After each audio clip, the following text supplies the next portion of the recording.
Cuando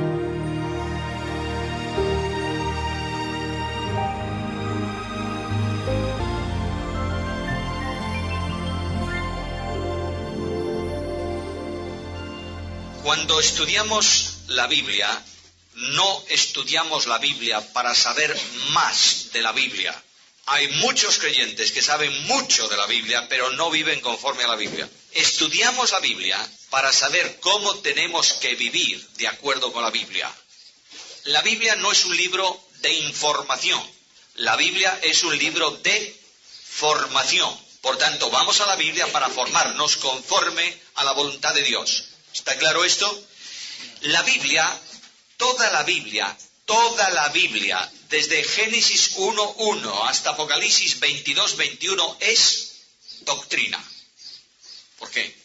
Porque es la palabra de Dios. Dios ha escrito, ha revelado, no lo ha escrito Él, mandó escribir, orientó, puso en boca de los escritores el mensaje a comunicar con un propósito, que te conozcan. Ser conocido. Cristo dijo que la vida eterna consiste en que te conozcan a ti, el único Dios verdadero, y a Jesucristo a quien tú has enviado. Luego, cuando leemos, y Abraham tuvo un hijo que se llamó Isaac, ¿es doctrina? Sí. Y cuando leemos Dios es espíritu, ¿es doctrina? Sí. Ahora, dentro de la Biblia hay doctrina fundamental y doctrina general. No doctrina principal y secundaria, por favor. No hay una sola palabra en la Biblia que no sea principal. ¿Por qué? Porque es palabra de Dios. Pero hay doctrina fundamental. Esa doctrina fundamental se llama así porque es el fundamento de la fe y tiene que ver con la salvación de la persona. Por ejemplo, una doctrina fundamental es que Cristo es Dios. Red Radio Integridad. Si yo no creo que Cristo es Dios, no tengo salvación.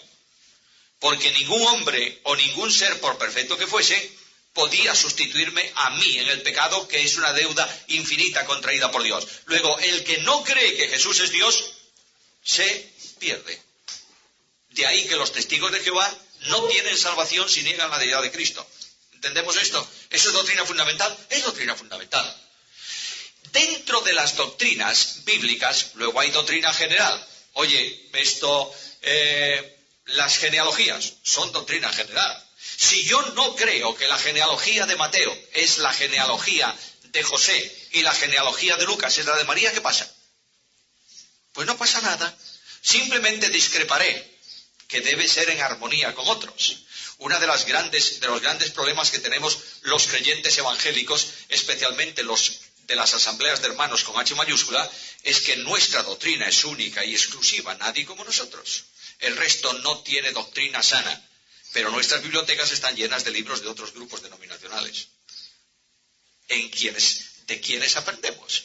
Luego, lo que quiero decir es que nadie, por una discrepancia hermanable en doctrina general, produzca una división. ¿Me entendéis esto? Porque quien produce una división por doctrina general está quebrantando una doctrina fundamental. Solícitos en guardar la unidad del Espíritu, ¿cómo? En el vínculo de la paz. Tengamos claro esto. Otra cosa que quiero deciros, y es una introducción necesaria, otra cosa que quiero deciros es que dentro de la doctrina bíblica hay doctrina, hay ordenanzas y hay señales. ¿Cuál es la distinción entre unas y otras? La doctrina es revelación de Dios en relación con su conocimiento. Por tanto, todo lo que hay en la Biblia es doctrina, ¿no es esto? Y hemos dicho que hay doctrinas fundamentales y generales. Ordenanzas son reglas o normas o mandamientos establecidos sobre una doctrina. La doctrina es invariable en el tiempo, la ordenanza es interpretativa. Pongo un ejemplo. Tenemos una ordenanza que es el partimiento del pan, ¿sí? ¿Es ordenanza? ¿Descansa sobre una doctrina o no? Claro. La muerte, resurrección, glorificación, segunda venida de Cristo. ¿Es doctrina? Es doctrina. Ahora, hay quienes interpretan que el vino se debe distribuir en una sola copa. Hay otros que piensan que en 4 y hay otros que piensan que en 65. ¿Cuál es el problema? La ordenanza es interpretativa. La doctrina sobre la que descansa es inalterable. Es decir, podrá pasar todos los siglos que sea de la historia de la Iglesia, que la ordenanza, la doctrina de esa ordenanza es inamovible en el tiempo. ¿Lo tenemos claro? ¿Por qué discutimos nosotros? ¿Por la doctrina o por la ordenanza? Por la ordenanza. De manera que estamos rebajando el nivel de diálogo y estamos discutiendo por algo que no es en sí mismo la doctrina, sino la forma de entender la ordenanza. La segunda ordenanza del Nuevo Testamento establecida por Cristo es el bautismo, ¿no es esto? Bueno, hay grupos de hermanos muy serios en Biblia, tremendamente serios, que bautizan, meten a la persona 3 veces debajo del agua. Una en el nombre del Padre, otra en el nombre del Hijo, otra en el nombre del... Bueno, ellos lo entienden así. ¿Cuál es el problema? Pues el problema es que la ordenanza es interpretativa. La doctrina que sustenta la ordenanza como doctrina es inalterable. Tercero, señales. Cuando tú vienes por la carretera, te encuentras con que te para la policía en un sitio que tú conoces bien, cerca de tu casa. Te para la policía y te dice, tengo que multarle a usted. ¿Por qué? Porque iba a 70 cuando hay una señal de 50. Te dice, no, si ayer había una de 60. Sí, pero la cambiaron esta noche y pusieron una de 50. ¿La necesidad de la señal es permanente? ¿La señal cambia en el tiempo? ¿Sí o no? Así en la Biblia. Os pongo un ejemplo. La señal descansa sobre una doctrina, lógicamente, si no, no es señal bíblica. Por ejemplo, Cristo dice en Marcos, capítulo 16, estas señales seguirán a los que creen en mi nombre. En mi nombre hablarán nuevas lenguas, etcétera, etcétera, etcétera, etcétera. ¿Esa señal ha cambiado en el tiempo o no? Pues naturalmente que sí. Pero no ha cambiado la doctrina que inspira la señal. La señal es una evidencia del poder de Dios en salvación, ¿sí? Hoy en día la misma señal es necesaria, pero ha cambiado en el tiempo.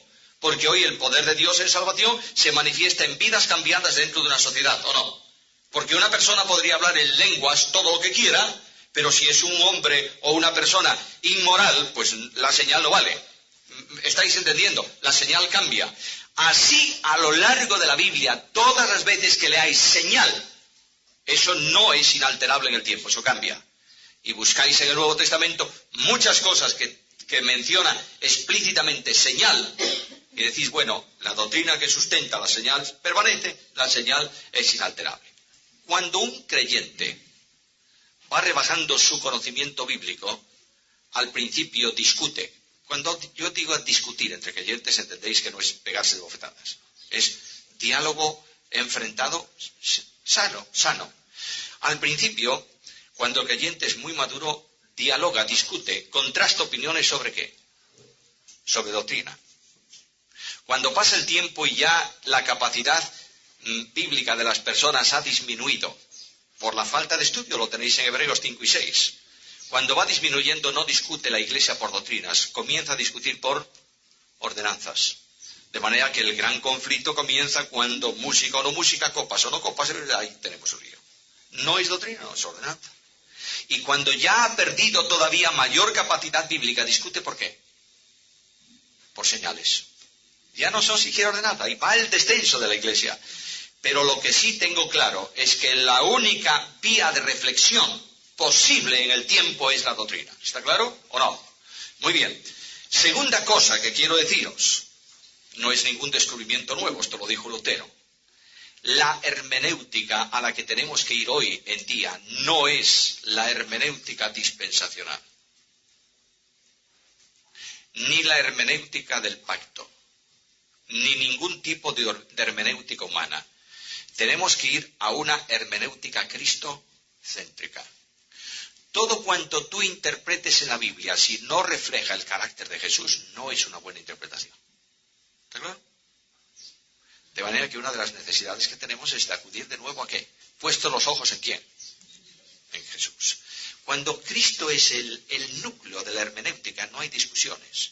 Porque siempre se dijo, bueno, para. Siempre se dijo. Pero si aplicásemos esa norma de siempre se dijo de esta manera, no habría habido reforma en la Iglesia cristiana. Porque los reformadores cortaron ¿con qué? Con lo que siempre se dijo. ¿Y volvieron a dónde? Al meollo de la cuestión, que es la Biblia.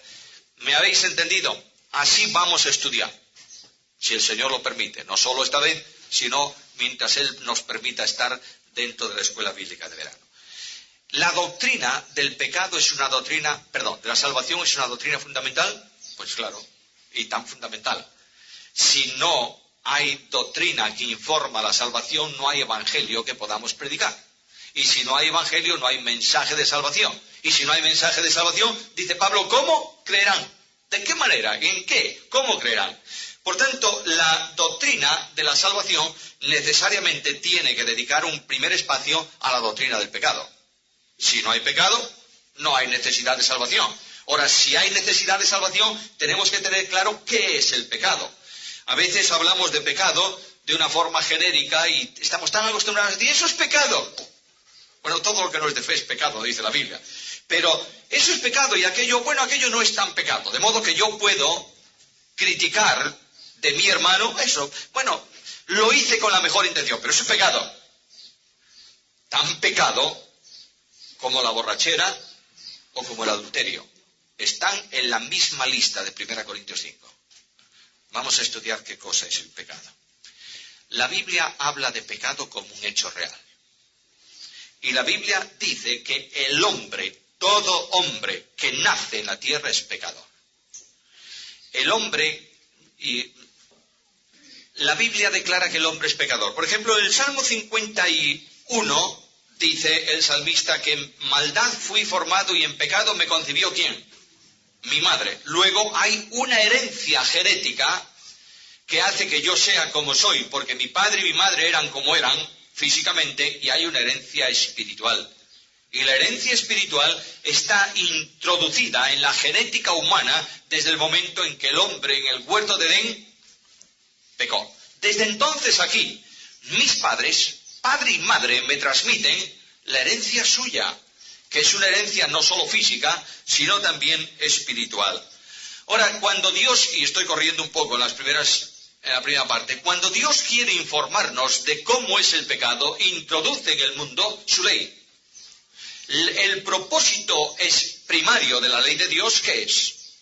Denunciar la realidad del pecado. Y nos dice el texto bíblico que Dios escribió en la conciencia de los hombres, ¿qué cosa? ¿La ley o la obra de la ley? La obra de la ley. Dios escribió en toda conciencia humana la obra de la ley. ¿Cuál es la obra de la ley? Por medio de la ley es el conocimiento del pecado. Por eso Pablo dice que aquellas personas que nunca oyeron un mensaje del Evangelio, que están viviendo en el interior de la selva, decimos a veces, hay muchos selváticos en torno a nosotros que tampoco oyeron nunca un mensaje del Evangelio. Pero una persona que nunca oyó el mensaje del Evangelio, dice el apóstol Pablo que su conciencia le es juez.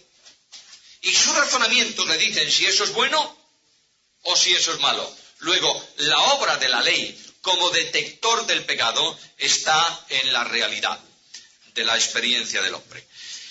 La ley además es un espejo que manifiesta la condición espiritual, reflejando la condición espiritual del hombre. Vamos a ver Santiago 1, 22 al 25. Venga, el que lo tenga, léalo, por favor. Muy bien, la palabra de Dios es un espejo que refleja la suciedad espiritual mía. Ahora hay personas, yo no conozco a muchos, pero hay personas que se ven en un espejo y dicen, mira qué mancha tengo, y se marchan. Y se olvidan de limpiar la mancha. ¿Le ha hecho algún bien para ellos el espejo? No. Todavía más graves para nosotros. La palabra de Dios, dice el Señor Jesucristo, será el elemento de juicio en el día en que tengamos que dar cuenta. Dice, yo no necesito juzgaros. Las palabras que os he dicho, ellas os juzgan. De manera que tenemos que tener mucho cuidado con lo que nosotros hacemos en relación con lo que la Biblia dice. De manera que si la Biblia dice, ninguno busque su propio bien, sino el del otro. Muy bien, que cómo nos ha costado decirlo, ¿eh? El del otro, y resulta que yo estoy buscando mis intereses en mi casa frente a mi familia y a mi mujer, ¿qué está haciendo la Biblia en mi vida? Nada, de nada. La Biblia es necesario leerla, no para saber lo que dice, sino para contrastar nuestra vida con ella. Ahora, no solo la Biblia habla de pecado y dice que los hombres son pecadores. La historia humana testifica esto. Hay un proverbio chino. Los chinos, por viejos, saben muchas cosas, tienen una cierta experiencia. Y hay un proverbio chino que dice que hay solamente dos hombres buenos. Uno, el que está muerto. Otro, el que no ha nacido. Bueno, es una verdad. Porque dentro de nosotros, todos nosotros, llevamos dentro un germen de rebeldía, de transgresión, etc. Los hombres confesaron su pecado. Vamos a ver un ejemplo. Génesis 4:13, ¿qué dice? Para soportarlo. Bueno, mi castigo quiere decir que es la consecuencia ¿de qué? De un pecado. Él ha pecado y su castigo es un castigo superior a lo que él cree que puede ser capaz de soportar. Por tanto, Caín, ¿qué está reconociendo? Si hay un castigo, ¿qué significa? Que hay un pecado. Por ejemplo, David, Salmo 51:4. De manera que contra ti he pecado. Realmente David no había hecho ningún delito directamente, en el sentido de decir yo lo hago contra él, pero había comenzado por quebrantar la ley de Dios en cuanto a desidia personal, había pecado en cuanto a trabajo, actividad, que se había convertido en un vago, porque dormía toda la tarde cuando los generales estaban peleando en el campo de batalla, y luego había pecado contra su moral personal viendo a la mujer del prójimo, y luego había pecado contra la mujer del prójimo porque la hizo suya, y luego cometió un asesinato contra el marido de aquella mujer. Había cometido una serie de delitos contra muchas personas, pero esencialmente David pecó ¿contra quién? Contra Dios, que establece una moral que prohíbe todas estas cosas y a la que Dios mismo se sujeta. Es otra lección que debemos aprender. Cuando Dios establece una ley, ¿quién es el primero en sujetarse a esa ley? Dios mismo, ¿o no? Amaos los unos a los otros. ¿Y qué? Él nos amó primero, Él dio a su Hijo se dio por nosotros, luego Dios se sujeta a la ley moral, sí, naturalmente, por eso quiere que nosotros lo hagamos. Llegamos a una conclusión. Bueno, tenéis el ejemplo del pródigo, ¿no? ¿Qué dice el pródigo cuando viene de la provincia apartada? Padre, he pecado contra el cielo y contra ti. Por tanto, el reconocimiento personal de pecado está en todas las personas. Mira, no hay nadie en la tierra que no diga de vez en cuando qué barbaridad hice hoy. Incluso los monstruos más grandes aceptan o admiten que eso no es conforme a los principios de vida. Ahora, si el pecado está en todos los hombres y Dios creó al hombre bueno, ¿lo creó bueno o medio bueno? Perfecto. Cuando Dios vio la creación entre la que estaba el hombre, ¿qué dijo? Vio Dios lo que había hecho y aquí que era bueno ¿cómo? En gran manera. Luego, si era bueno en gran manera, de pronto esa persona se deteriora. ¿Por qué? Por el pecado. ¿Quién le indujo el pecado? Satanás. Estudiamos un año, un curso aquí, estudiamos la doctrina de Satanás, ¿os acordáis? Y claro, la pregunta que surge inmediatamente, ¿y cómo? Bueno, yo no tengo respuesta. Tengo muchas ganas de llegar al cielo, no para preguntarle al Señor cómo, porque cuando lleguemos allá conoceremos cómo somos conocidos. Y todos estos problemitas que tenemos hoy se habrán despejado en un conocimiento perfecto. Pero ¿cómo llegó el pecado al cielo? Al cielo, quiere decir, a un ser celestial. Yo no lo sé. El hecho cierto es que llegó. Y ese ser vino a atentar al hombre y a hacer caer al hombre por una razón fundamental. ¿Por qué? A ver. Por destronar a Dios. Correcto. Cuando él pecó, quiso tener un trono cerca del trono de Dios. ¿No es esto? Un reino paralelo al de Dios. No lo pudo conseguir porque Dios lo echó de su presencia. ¿Dónde había un trono? En la tierra. ¿Quién estaba en ese trono? El hombre. Dijo Satanás, ahí tengo un trono. Voy a hacerme con ese trono, para que desde ahí pueda gobernar al margen de Dios. ¿Lo consiguió? Sí, indudablemente sí, derrotando al hombre por tentación. Vuelvo a recordaros que el hombre, el varón de la especie, es el responsable número uno en el pecado, no la mujer. ¿Por qué? Si lo dice la Biblia. La mujer, siendo tentada, cayó en transgresión, pero el varón no fue tentado. ¿Lo dice la Biblia o no? ¿Creéis vosotros que Adán comió del fruto del árbol así por una casualidad de esas. No, su mujer le dijo, toma, es del fruto del árbol, y él comió. Claro, siempre somos así los hombres, obedeciendo a las mujeres. El pecado entra por tentación. Y el que introduce el pecado en la esfera de los hombres es Satanás. Ahora, una vez que ha introducido el problema, no está siempre encima del problema. Nosotros solemos echar la culpa de todo ¿a quién? A los demonios. Oye, es que el demonio me tentó. Y Santiago dice, no le eches tantas culpas al demonio. Muchas veces no está haciéndolo. Santiago dice que cuando de tu propia concupiscencia eres atraído y seducido. De manera que no le eches tantas culpas al demonio. Hombre, es cierto que el demonio muchas veces viene y te dice cosas y te conduce y te induce. Esto es verdad. Es su tremendo oficio. Pero no siempre. Y cuando el demonio venga a la vida de un creyente, el creyente tiene armas y recursos para evitar la tentación, o la caída o no. Pues claro, perseverad en oración, porque vuestro adversario, el diablo, como león rugiente, anda alrededor vuestro buscando. Bueno, entonces si caemos es porque nos da la real gana, porque no estamos firmes en la esfera de victoria. Satanás para el creyente es un león amarrado con una cadena. Pedro dice que anda alrededor buscando a quien... ¿Sabéis por qué motivo Pedro tiene tanto problema y tanta insistencia en el asunto? Porque él tuvo una experiencia en ese campo. Pedro dice, velad. ¿O no? Porque él se durmió. ¿Cuándo? En la tentación en Getsemaní. El Señor le dijo, vela, y él duerme. Y Satanás vino y ahí tenéis a Pedro. Y él, velad. Estar despiertos porque vuestro adversario el diablo anda alrededor. ¿Quién dijo eso por primera vez? Satanás mismo en el libro de Job. Vengo de rodear la tierra y de andar por ella. Lo que Satanás estaba diciendo al Señor es, mira, estoy hace mucho tiempo dándole vueltas alrededor de quién. De Job. Y no sé cómo. Voy a entrar por ahí porque, oye, es un hombre justo. Y Dios le concede unas cuantas cosas para ver. Y Satanás cae derrotado. Bien, ¿todos somos pecadores? ¿Sí? ¿Estáis convencidos de eso? Bien. Entonces podemos considerar la naturaleza del pecado. Hay una serie de ideas erróneas sobre el pecado. Una de ellas es que el pecado es una debilidad inconsecuente. Es decir, como Dios creó a los hombres tan debiluchos, somos pues oye... Somos niños que tropezamos y caemos. ¿Es una debilidad inconsecuente? No, señor. Todo pecado es una violación directa contra la ley de Dios. ¿Está claro? Bien. Luego no es algo inconsecuente.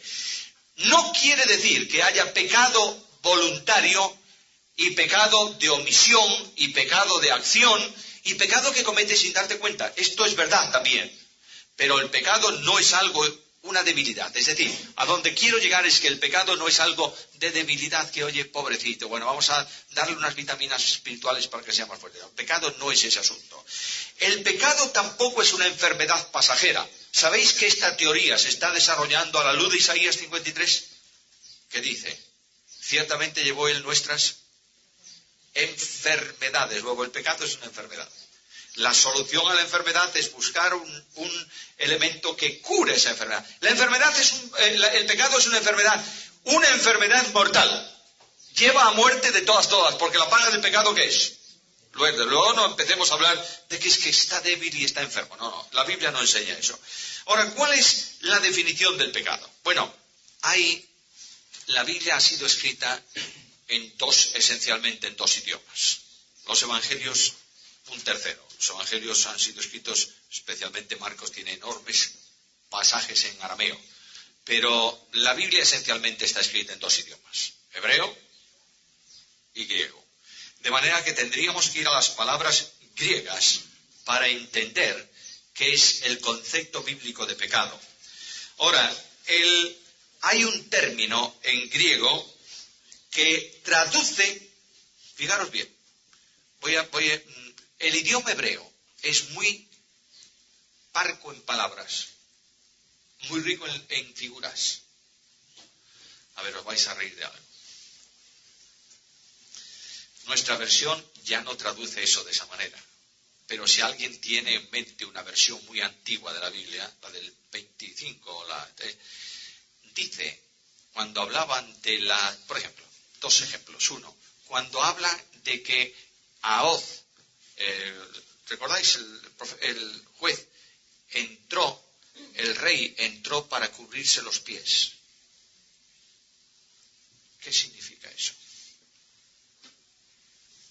¿Que tenía frío y se tapaba los pies con una manta? Eso es, ir al baño. Hacer necesidades mayores. ¿Y por qué dice cubrirse los pies? Porque es que la falda le cubría los pies cuando se agachaba la persona. ¿O no? Bueno, ese es el idioma hebreo, que tiene necesidad de muchas figuras porque tiene poco vocabulario. Sorprendente. Tiene 24 palabras para definir pecado, el hebreo.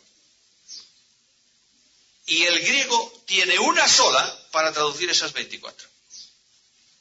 De manera que cuando queremos hacer una investigación intensiva de pecado, hacer injusticia, oprimir, doblar, todo eso es una sola palabra en griego, pero son 24 palabras en el idioma hebreo.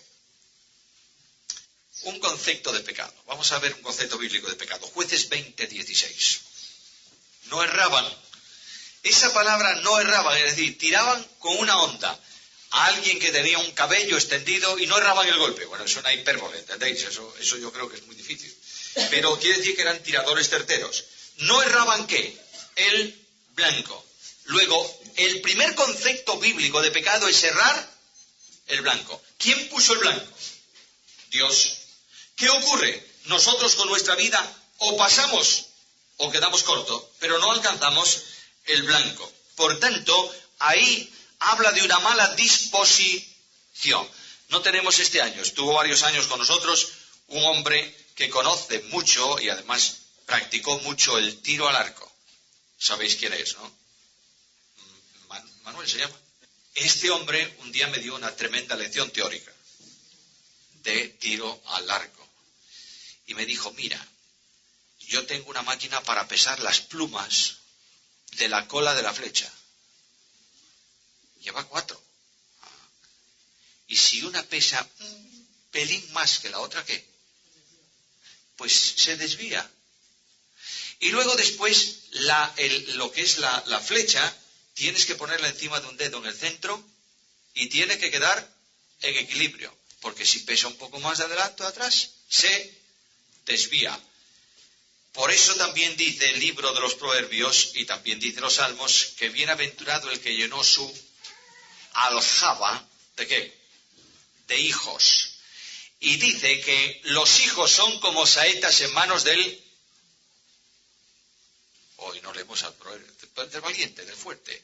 Quiere decir que el padre tiene que trabajar con su hijo como un tirador de flechas. Y cuando ya el hijo está preparado en moral, etcétera, etcétera, pone la flecha y tira, disparándolo hacia el blanco de Dios.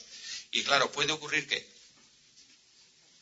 la flecha se caiga antes del blanco, después del blanco. Entonces el padre lo deja tirado en el campo y se marcha. El arquero va a buscar la flecha, la recupera, la arregla, la prepara y la lanza de nuevo. ¿Entendéis el concepto? Aquí tenéis enorme riqueza de conceptos del Antiguo Testamento. Que era mucho más complicado. Normalmente que un arquero o un lanzador fuese diestro, pues oye, pero un zurdo, claro, tenían una ventaja esos zurdos. Preguntarle también a Oz, a Sangar y a Oz, le metió la daga porque era zurdo y le dio una puñalada trapera de tal dimensión que le metió la daga, la hoja, el puño y todo dentro de la barriga del otro. Bueno, porque no, el rey sospechaba el uso de la mano derecha, pero el de la izquierda no tanto. Eran zurdos, era una característica de ese grupo. Ahora, otra cosa, otro concepto de pecado. Isaías 21:2. Venga, vamos a ir rápido porque tenemos poco tiempo, ¿eh? Bueno, ahí Isaías, estás leyendo 21:2. Sí, esto tengo que corregir esa cita, porque habla de lo encorvado y lo torcido, que es lo que yo quería buscar, o deciros. Es decir, mirad, cuando Juan el Bautista, lo entendemos rápidamente, aunque no encontremos la cita ahora mismo. Cuando Juan el Bautista viene para anunciar la venida del Mesías, proclama un mensaje: enderezad el camino del Señor. Luego, el camino torcido es sinónimo ¿de qué? De pecado. Luego hay otro término que es excitación tempestuosa, que es decir, la violencia. Voy a decir unos cuantos términos, en las notas están las citas. La violencia desatada contra algo. Pablo dice: airaos, pero, y no se ponga sobre vuestro enojo. La ira del creyente no es la ira del hombre, es la ira de Dios manifestada en el creyente. Ojo, no es que yo me enfade con mi hermano porque no me dejó aparcar. Eso es mi ira. Me enfado, me disgusto, manifiesto mi disgusto, no contra alguien, sino contra un hecho. Cuando alguien hace algo directamente contra la voluntad de Dios. Pero como no es contra mí, yo tengo que, ¿qué? Ese enfado, digamos, no puede durar más que el día, y ya llega. Y si pasa el día, estamos cayendo en una situación mala y compleja. Luego hay traspasar una línea, es decir, ir más allá de los mandamientos establecidos. Pongo un ejemplo. El Señor Jesús se enfrentó en su tiempo con los fariseos. ¿Los fariseos enseñaban la Biblia o no? ¿Sí o no? ¿Mucho? Muchísimo. Pero además de la Biblia, ¿qué enseñaban ellos? Los mandamientos de los ancianos, la tradición. ¿Y Cristo qué le dice? Habéis invalidado con vuestra tradición la palabra, porque estáis enseñando como doctrina lo que son mandamientos. Se habían pasado de la raya. ¿Entendéis ese concepto? Cuando vas más allá. Luego hay otra palabra que es vanidad. Vanidad en el Antiguo y el Nuevo Testamento tiene que ver con un globo hinchado. Yo a veces pongo el ejemplo de ¿quién? De un animalejo. El pavo real, con la cola levantada. Toda persona muy inflada es vano, porque el hombre de Dios es humilde. Y Cristo dijo: aprended de mí que soy manso y humilde de corazón. Mira, una de las necesidades de renovación bíblica de la Iglesia es que tienen que desaparecer los grandes y tiene que haber más humildes. Esta es una tremenda necesidad. Vanidad, obstinación, es decir, persistir en. Eso ya tiene mucha connotación con una cosa que se llama pecado voluntario, que veremos probablemente en Hebreos. En Hebreos dice que todo aquel que peca voluntariamente. Es que no pecamos voluntariamente nosotros siempre, a ver. ¿Sí o no? Sí. Pero una cosa es que nosotros pequemos con nuestra voluntad, porque indudablemente nuestra voluntad es la que mueve nuestras acciones. ¿Ah? Otra cosa es que nosotros pequemos con el puño extendido contra Dios. Busco en la Biblia un mandamiento. Dice, amad a tu prójimo. Yo dice, porque tú dices amar a tu prójimo, mira, yo mato a uno. Eso es pecado voluntario, ¿entendéis? De orgullo, de arrogancia. Luego hay otras palabras que indican falta, transgresión, vagar, aborrecer, ser un miserable. Todo eso son 24 grandes conceptos que hay en el Antiguo Testamento que tienen que ver con pecado. Notáis la riqueza que hay en el Antiguo Testamento para enseñarnos lo que es pecado. Ahora, en el Nuevo Testamento hay esencialmente una palabra. No tengo la pizarra, pero es igual. Vosotros la habéis oído un montón de veces. Hamartia. Esa palabra significa pecado. Siempre se traduce como pecado, como error, etcétera, etcétera, en el Nuevo Testamento. El primer concepto de esa palabra es errar en blanco. Y el apóstol Pablo lo utiliza muchísimas veces de esa manera. Por ejemplo, Romanos 5:21. Muy bien, ese pecado ahí, esa palabra ahí, traducida por pecado, simplemente en nuestra Biblia significa o está como errar en blanco. De manera que, como nosotros hemos errado el blanco de Dios, ese pecado se va a manifestar en una sentencia visible, que es, la paga del pecado es la muerte. Cuando Pablo utiliza esa palabra, esto la está usando casi siempre en alguna acción que exige una petición de perdón. Es decir, yo cometo una falta contra alguien y ¿qué dice el mismo Señor? Lo dijo. Si tú vas al altar de Dios y te acuerdas que tienes algo contra tu hermano o no, que tu hermano tiene algo contra ti, que es muy distinto. Yo a veces tengo muchas cosas contra mis hermanos. El problema es que un hermano tenga algo contra mí. Entonces, si tú tienes algo, resuelve la situación pidiendo perdón. ¿Está claro? Ahora, me salto todo eso de los tiempos de Cristo y entro en la palabra en los tiempos de Pablo. Pablo dice que esa transgresión, ese errar el blanco, origina algo, y esto es muy importante. Toda persona que quebranta la voluntad de Dios se sitúa debajo de la ira de Dios. Por ejemplo, Efesios capítulo 2, versículos 1 al 3. ¿Qué dice ahí? A ver, Efesios 2, 1 al 3. Venga. Viviendo el pecado, por tanto, heredamos ira. Y está permanentemente contra cualquier acto de pecado de creyente o de incrédulo. Nosotros tenemos la protección de la sangre de Cristo, ¿no es esto? Dios en Cristo nos perdonó ¿cuántos pecados? Todos. Por tanto, no hay ninguna condenación. Y la ira que debía descender sobre mí por mi pecado, ¿cayó sobre quién? Sobre Cristo. ¿Está claro?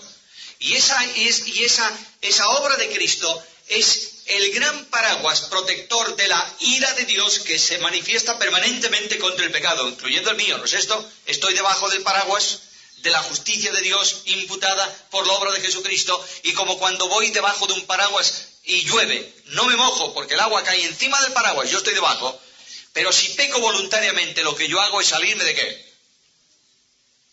Del paraguas de protección. Y entonces dice que la ira de Dios cae sobre el creyente también, ¿o no? El tal se ha entregado a Satanás para su muerte, para su destrucción en la carne. Y Juan dice que hay pecado que lleva a muerte, por el cual yo no digo que se ore. Luego, cuando tú pecas voluntariamente, dice la carta a los hebreos, lo único que debes esperar es hervor de fuego que ha de destruir ¿a quién? A los adversarios. Y Pablo dice que eso es una bendición enorme para el creyente a fin de que no sea condenado con el... Primera Corintios. Se ha entregado a Satanás con el mundo. Luego es una manifestación de la gracia. Dios tiene mejor sitio en el cielo a un creyente rebelde que aquí en la tierra. Un creyente rebelde en la tierra es un descrédito para Dios.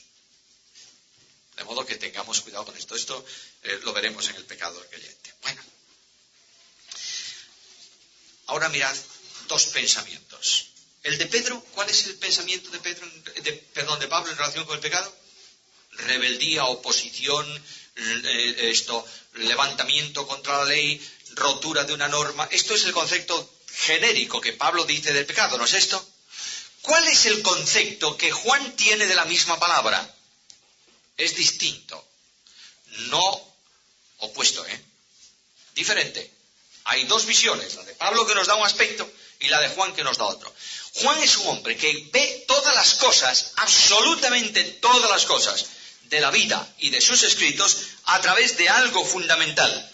La obra de Cristo como Cordero de Dios que quita el pecado. Luego, todo cuanto nosotros hacemos en la esfera del pecado es un rechazo abierto a una situación que se ha dado porque Dios envió a su Hijo para que pagase, llevase sobre sí nuestro pecado. Juan es un hombre que sintió un enorme impacto cuando recibió de Juan el Bautizador el calificativo de Cristo. Este es el Cordero de Dios. Juan comenzó a pensar, si es el Cordero de Dios, no dice que quita. He aquí el Cordero de Dios que lleva o que quita. A ver, que quita. En el Antiguo Testamento el Cordero del sacrificio llevaba el pecado, ¿o no? Claro. Simbólicamente llevaba sobre sí el pecado, moría el Cordero, pero el pecado no era quitado. Pero Cristo no solamente lo lleva, lo quita. Es decir, santifica al creyente, lo separa al creyente del poder del pecado. ¿Entendéis esto? No, Padre. Para Juan, pecado es rechazar a Jesús. Oídlo bien, por favor. El pecado para Juan es rechazar a Jesús. De manera que cuando se habla de condenación, se habla de rechazo. El que cree en el Hijo tiene vida, pero el que rehúsa, rechaza creer, no verá la vida. ¿Notáis? Juan descubrió algo en su vida. ¿Juan era un hombre conocedor de la Biblia o no? A ver, pregunto. ¿Era un religioso de su tiempo o no? Tremendo. Tanto es así que era un seguidor de Juan el Bautizador. Por tanto, era un hombre comprometido con la religión. Pero Juan descubrió que la religión es una porquería que conduce al hombre al infierno si está desposeída de la comunión con Cristo. Juan descubrió que vida cristiana no es asunto de religión, es asunto de comunión. De manera que cuando Juan escribe su carta primera, ¿qué dice? Hemos sido llamados a la comunión. Luego, para Juan, salvación, ¿qué es? Comunión con su Hijo. ¿Qué es comunión entre creyentes para Juan? Nuestra comunión es verdaderamente con el Padre y con su Hijo. ¿Notáis lo que descubre Juan? Juan descubre algo y dice, Señor mío, yo he estado durante años oprimido por la religión y descubro la libertad en Cristo, que es comunión. Por tanto, si yo soy libre y peco y me esclavizco, estoy despreciando y rechazando a ¿quién? Al que me libra, que es Cristo. Hermanos jóvenes, por favor, notad esto. No sois libres de nada mientras Cristo no os haga libres. ¿Me estáis siguiendo? Cuando decimos no améis al mundo ni qué más, ¿cuáles son las cosas? Pues ir a ver el Barça con el Madrid. ¿Esas son las cosas del mundo? No, que va, hombre, que va. Cosa del mundo también puede ser venir con chaqueta, corbata y camisa de primera comunión al culto de la mañana en odio contra un hermano. Eso también es del mundo. Lo que quiero deciros con esto es que los problemas de esclavitud, el yo, el mundo y la carne no son posibles de ser liberados por religión. ¿Está claro o no? Yo no puedo hacer nada contra mí yo. ¿Qué voy a hacer yo? Si soy yo. ¿Cómo voy a matarme yo? No puedo. El yo está ahí. Pero con Cristo estoy juntamente y ya no vive el yo. Por eso Cristo dijo, si el Hijo os liberte. ¿Cuándo el Hijo os liberte? Luego, para que mi yo no funcione, ¿qué tiene que ser? ¿Tengo que tener la experiencia de vida con Cristo o no? ¿Cuándo? Siempre. Y en el momento en que yo dejo de tener experiencia vital con Cristo, soy un esclavo del yo. ¿Lo notáis? ¿Y con la carne qué? Yo no cometo grandes pecados de carne, ¿eh? Bueno, por lo menos no me lo veis. Pero puedo tener celos y levantar pleitos y generar iras y manifestar discordias y promover contiendas. ¿Puedo o no puedo? Y a veces bajo el artículo de la santidad y de la defensa de la doctrina. Dios nos libre de tal pecado. Pero lo que quiero deciros con eso es que la única forma de liberar mi carne es por medio de la obra de Cristo, ¿o no? Luego llego al final a una conclusión que es la de Juan. ¡Oh, qué fantástico Juan! Juan era un sectario, ¿o no lo recordáis? Ahí en Marcos capítulo 9 dice... Además eran únicos esos discípulos, paréntesis, porque quiero que veáis el Evangelio. Es fantástico el Evangelio. El relato bíblico es colosal. Ahí Cristo les dice, mira, el Hijo del Hombre va a morir, va a ser entregado en manos de pecadores, tal, y va a resucitar. ¿Y qué es esto de resucitar? No le preguntemos porque mira que Pedro poquito tiempo antes le dijo, no ocurra esto, y le llamó Satanás, silencio. De esto ni palabra. Pero mientras Cristo dice eso, ellos van por el camino discutiendo sobre qué. ¿Quién es el mayor? Buenos individuos estos, ¿eh?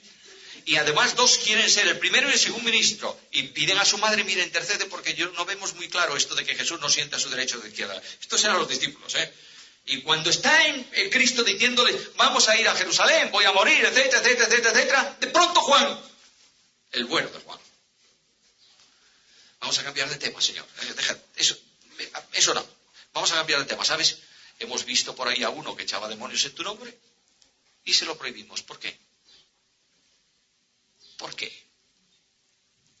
Porque no nos seguía. A nosotros, a los discípulos. No estaba Cristo presente, porque le están contando el caso. Luego, como no nos seguía a nosotros, le dijimos, si no nos sigues a nosotros, no puedes hablar en el nombre de Cristo. Oh, tremenda cuestión. Esa es una especie a extinguir, pero lleva 2 siglos sin extinguirse. 2 siglos no. ¿Cuánto? 20 siglos. Sin extinguirse. Si no es como yo, no merece la pena que viva. Fuera. Bueno, estoy exagerando, yo soy muy hiperbólico, porque quiero que queden claros los conceptos. ¿Pasa eso en el mundo evangélico o no? Y Cristo le dijo, no solo eso, sino que el que no es contra nosotros, ¿qué? Luego, comprensión, por favor. Aprende de una vez por todas que tienes que comprender a quienes no piensan como tú. ¿Es difícil entender esto o no? Bueno, es difícil practicarlo, porque yo soy yo. Y claro, el bueno de Juan había tenido otro problemita antes con Jesús. Ay, qué viaje a Jerusalén más difícil, Señor. Vamos a ver, ahí hay una ciudad samaritana, vamos a entrar por ahí a ver si podemos dormir. Y cuando llegan a la ciudad de samaritanos, ¿qué hacen los samaritanos? Los ponen pies en polvorosa afuera. Y Juan viene muy tranquilito, ¿verdad? Tenía un espíritu manso, Juan. Es el discípulo del amor. Viene a Jesús y le dice, ¿qué te parece? ¿Qué te parece si mandamos que descienda fuego del cielo como Elías y los queme? Pero Juan, ¿por qué no te dejan dormir? ¿Quieres quemarlos? Pero hombre, Juan, ¿dónde andas? ¿No sabéis de qué espíritu sois? Bueno, si pudiéramos mandar fuego del cielo que cayese sobre alguno, lo mandaríamos. Lo que entiende Juan, finalmente lo que entiende Juan es que la vida cristiana se reduce a una sola cosa, comunión ¿con quién? Con Cristo. Y todo cuanto sea oposición a eso es pecado. ¿Está claro? ¿O no está claro? Si lo tenemos claro, lo que pasa es que no lo practicamos demasiado. Pero esta es nuestra responsabilidad. Ahora, la transgresión de la ley también es pecado para Juan, ¿o no? ¿Por qué? Porque Cristo se sujetó a la ley. Juan lo oyó muchas veces, ¿eh? Y Juan oyó que cuando alguien le preguntó a Jesús, ¿es lícito pagar tributo? ¿Qué dijo Jesús? Dad al César lo que es de César y a Dios lo que es de Dios. Se sujetó a la ley. Y cuando Cristo comenzó a enseñar, mirad, el ministerio de Cristo al principio causa un impacto colosal. ¿Por qué? Porque la gente estaba con un ojo mirando a la ley escrita y con otro ojo mirando a la ley cumplida, que era la de los fariseos. Luego hay que imitar a los fariseos. ¿Cómo se entiende el mandamiento? ¿Cómo lo interpretan los fariseos? Y de pronto Cristo vino y agarró el árbol de los fariseos. ¿Y qué hizo? Lo sacudió. Entonces se produce un caos. Si éste enseña algo contrario a lo que nos han enseñado, quiere decir que seguramente él va a cambiar la ley. Y Cristo que dijo, no he venido a abrogar, sino a cumplir. ¿La cumplió? Sí. Por tanto, para Juan, si Jesús es ejemplo de cumplimiento, todo cuanto sea contrario a la ley de Dios, a la enseñanza de Dios, eso es pecado. ¿Sí? Voy a poneros un ejemplo. Yo quiero empezar desde el principio tocando las fibras personales.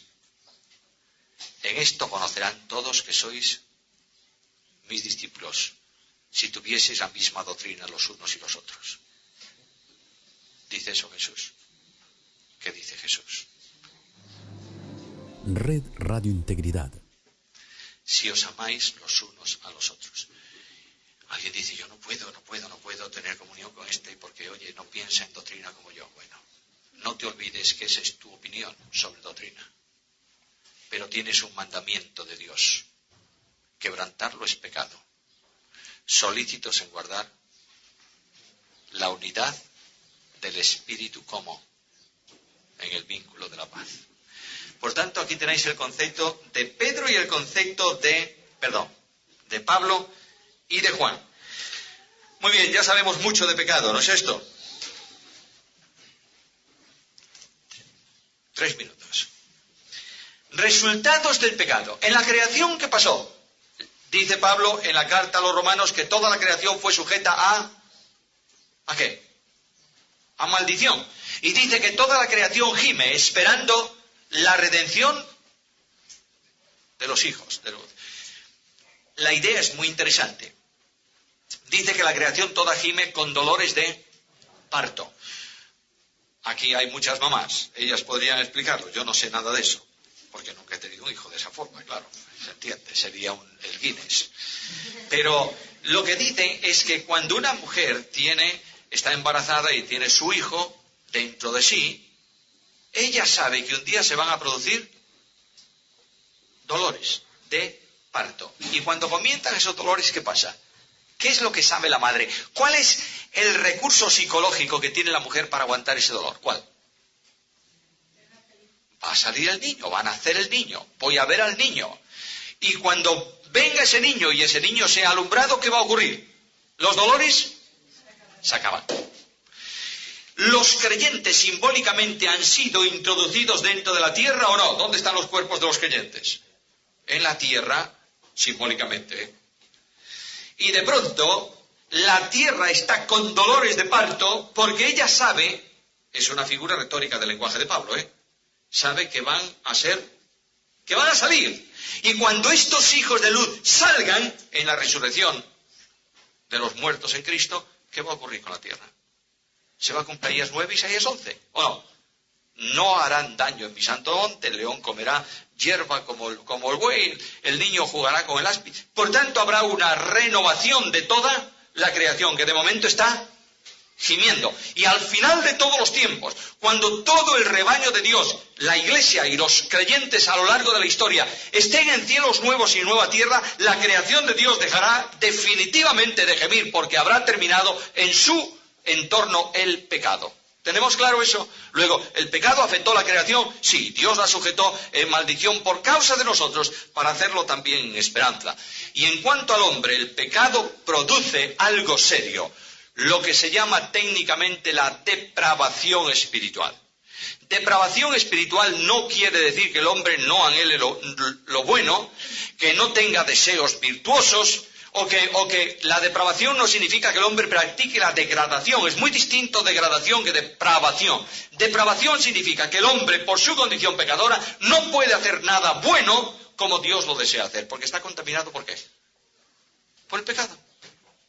Luego hay siempre un condicionante, y esa depravación ha hecho cosas tremendas. Ha oscurecido los ojos del entendimiento, ha desviado los pies de un andar correcto, ha dañado la capacidad del hombre. El hombre, Pablo dice, yo quiero hacer lo bueno, pero ¿qué ocurre? Es que encuentro que dentro de mí hay algo que no va. Y además, finalmente, ese hombre está puesto en esclavitud bajo el pecado, ¿o no? ¿Sí? Y por tanto bajo el castigo de Dios. Y ese hombre es enemigo de Dios en malas obras. Por último, hay mucho más aquí. ¿El castigo por el pecado cuál es? La muerte. Luego, la muerte no es un estado de término, ¿verdad? ¿Qué es la muerte? Un estado de separación. La muerte eterna es la expresión definitiva del castigo eterno. En el castigo por el pecado eterno hay grados distintos, No todos van a tener el mismo sufrimiento. Eso sería injusto por parte de Dios. Dijo Cristo que en el día del juicio será más soportable el castigo de unos que de otros. ¿No es esto?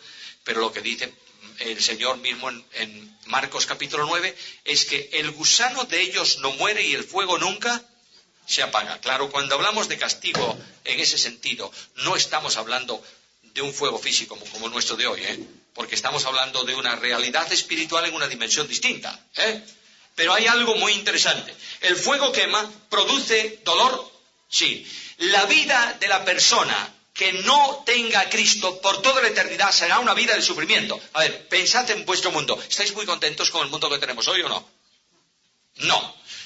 Guerras, crímenes, latrocinios, opresión, yo que sé cuántas cosas. La tierra de hoy gime. Y en medio de estos gemidos hay todavía un cierto orden moral, ¿no es esto? Ahora, tú traslada esto a un sitio donde la moral no existe. ¿Qué te parece? Para siempre. Y además, una conciencia sensibilizada. El gusano de ellos no muere. ¿Sabes lo que hace un gusano? Hay muchos tipos. Pero hay uno que a mí me pone muy nervioso cuando lo oigo. Cuando estás durmiendo en una casa antigua y oyes crac, crac, crac, crac, crac. ¿Sabes lo que es? La carcoma, dices tú. La cama estará segura. Ahí está. Día y noche. Ra, ra, ra, ra, ra, ra. Lo que pasa es que la carcoma termina. Cuando ya el mueble está carcomido, ¿qué hay que hacer con él? Tirarlo. Y con el mueble va la carcoma. Esa carcoma no termina nunca. Una conciencia remordiendo día y noche. Además, yo creo que ahí nadie duerme. Porque de la misma manera que en la ciudad santa no hay noche, no necesitamos dormir, en el castigo eterno tampoco. ¿Qué sociedad, Todo por consecuencia ¿de qué? Del pecado. Más gracias a Dios que somos triunfantes en Cristo Jesús.